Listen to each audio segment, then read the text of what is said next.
বিএনপির রাজনৈতিক সম্পর্কে নতুন মোড়। বিএনপির পাশে আর কেউ থাকছে না। আসছে জুন মাসের পর বিএনপি আরো একলা হয়ে যাবে। বিএনপি একেবারে বিচ্ছিন্নতাবাদী একটা একক সংগঠন হয়ে যাবে। বিএনপির কোনো রাজনৈতিক মিত্র পাওয়া যাবে না। বিএনপির মিত্ররা একে একে হাত ফসকে যাচ্ছে।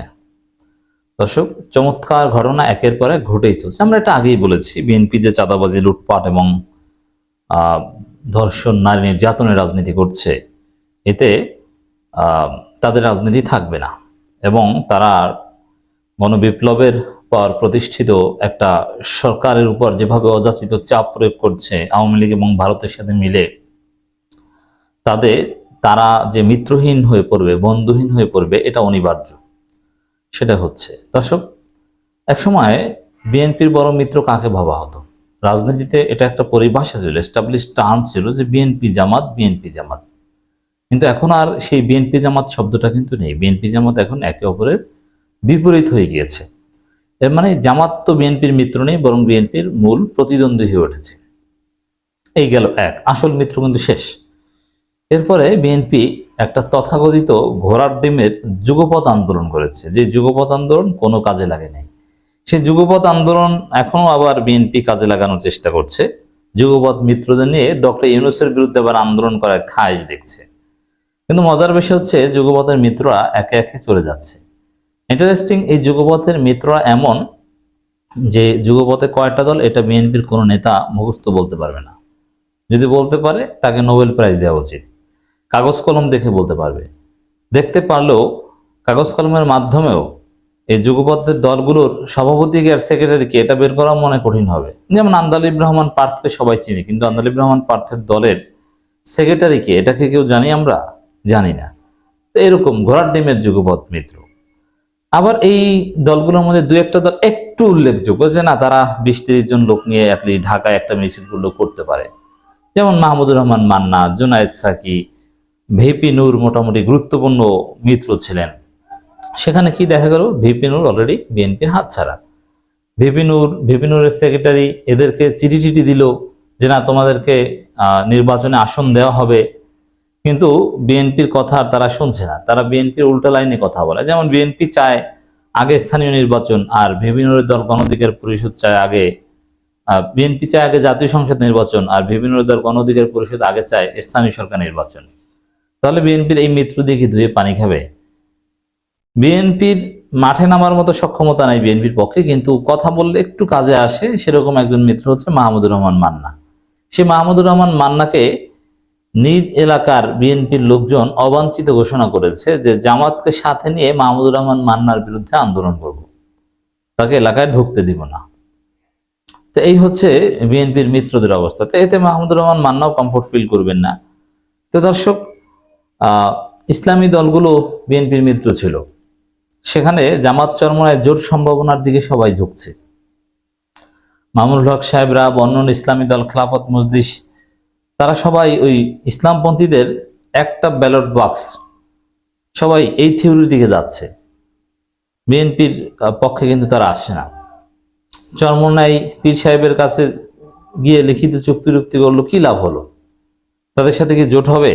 বা চরমনাই বিএনপি এরা কি এক লাইনে কথা বলছে? কখনোই নেই। চরমনাই সংস্কার চায়, বিএনপি সংস্কার চায় না।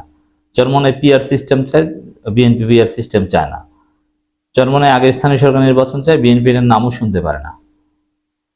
চরমনাই ডক্টর ইউনূস সরকারের পক্ষে, আর বিএনপি ডক্টর ইউনূস সরকারের বিরুদ্ধে। চরমনাই ভারতের বিরুদ্ধে, বিএনপি ভারতের পক্ষে। লাভ হলো কি? তো দর্শক, সর্বশেষে আর একটা ঘটনা ঘটেছে, ইন্টারেস্টিং। জুনায়েদ সাকি, বিএনপির যে ওই হাতে গোনা 3-4টা মিত্রর মধ্যে মোটামুটি উল্লেখযোগ্য একজন হচ্ছে জুনায়েদ সাকি। এখন বিএনপির মিত্র হচ্ছে সিপিবি, এই বামপন্থীরা, বাসদ, এরা হচ্ছে জাসদের একাংশ, এরা হচ্ছে বিএনপির মিত্র। এরা তো শাহবাগ, এটা তো জানেন।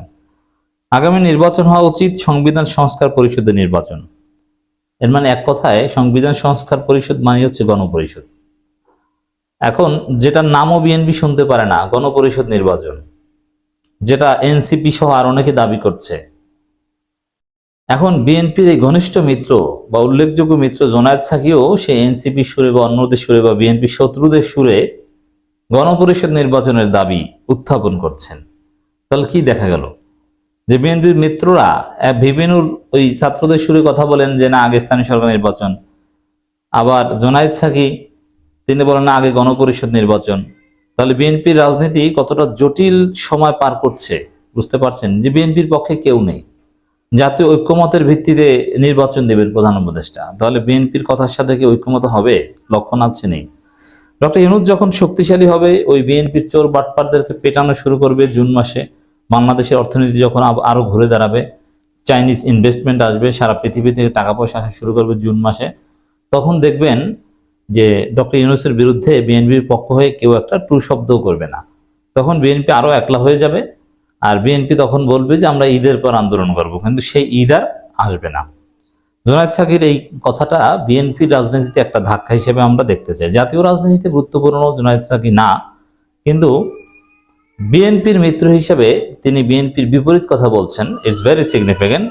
গণসংহতি আন্দোলনের প্রধান সমন্বয়কারী জোনায়েদ সাকি বলেছেন আগামী নির্বাচন হওয়া উচিত সংবিধান সংস্কার পরিষদের নির্বাচন, যাতে জনগণ সমর্থন দেয় এই সংবিধানকে সংস্কার করে কিভাবে গণতান্ত্রিক সংবিধান বানানো যায়।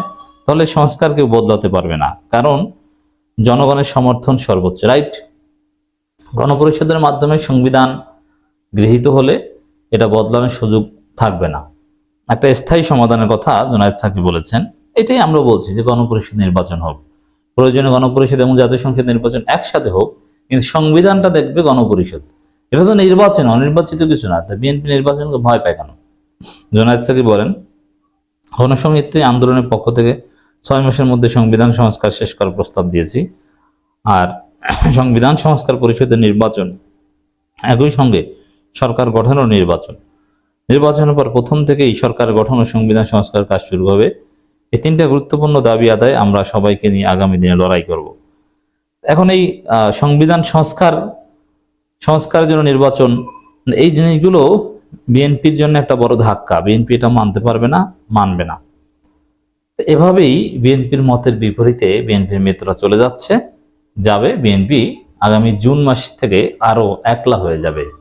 একটা সহজ বিষয় দর্শক আমলে নিন, বিএনপি যতই খামখেয়ালিপূর্ণ কথাবার্তা বলুক যে ডক্টর ইউনূসের সমর্থন, সংস্কার মানবে না, তারা ক্ষমতায় এসে আবার সংস্কার করবে, পরিবর্তন করবে, এগুলো বলে লাভ কি? আসলে প্রফেসর ইউনূস তো স্পষ্ট বলেছেন যে সবাই একমত হলে নির্বাচন হবে ডিসেম্বরে। এখন ডিসেম্বরে তো সবাই একমতই হবে না, ক্ষমতা আসবে কিভাবে? আর বিএনপি এসে ডক্টর ইউনূসের সংস্কার পরিবর্তন করবে, বিএনপি তো আসতেই পারবে না। দর্শক, আমরা যে কথাটা বারবার বলতে চাই, বিএনপি বাংলাদেশে আর ক্ষমতা আসতে পারবে না। বাংলাদেশে সুষ্ঠু নির্বাচন হবে, সংস্কার হবে, যার মধ্য দিয়ে বিএনপি রাজনীতি শেষ হয়ে যাবে। আওয়ামী লীগের সাথে সাথে বিএনপি রাজনীতিও এক্সপায়ার্ড হয়ে যাবে। আগামী দিনে বাংলাদেশ নতুন ধারার রাজনীতির বাংলাদেশ।